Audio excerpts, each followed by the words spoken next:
પશ્ચિમ બંગાળના કોલકાતામાં હોસ્પિટલ ખાતે મહિલા ટ્રેની તબીબ સાથે દુષ્કર્મ બાદ મર્ડરની ઘટનાના પડઘા દેશભરમાં પડી રહ્યા છે.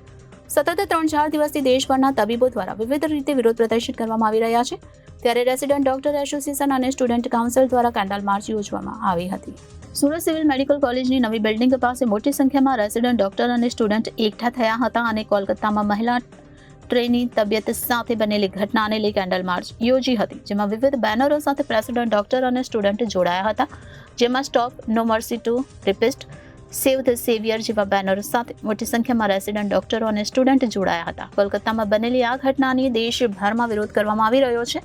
મેડિકલ ક્ષેત્ર સાથે જોડાયેલી વિવિધ સંસ્થાઓ દ્વારા વિરોધ કરવામાં આવી રહ્યો છે. ગુજરાત IMA દ્વારા પણ આ મામલે આ ઘટનાને વખોડી કાઢી છે. તો પશ્ચિમ બંગાળના કોલકાતામાં હોસ્પિટલ ખાતે મહિલા ટ્રેની તબીબ સાથે દુષ્કર્મ બાદ મર્ડરની ઘટનાના પડઘા દેશભરમાં પડી રહ્યા છે. સતત 3-4 દિવસથી દેશભરના તબીબો દ્વારા વિવિધ રીતે વિરોધ પ્રદર્શન કરવામાં આવી રહ્યા છે. ત્યારે રેસિડેન્ટ ડોક્ટર એસોસિએશન અને સ્ટુડન્ટ કાઉન્સિલ દ્વારા કેન્ડલ માર્ચ યોજવામાં આવી હતી.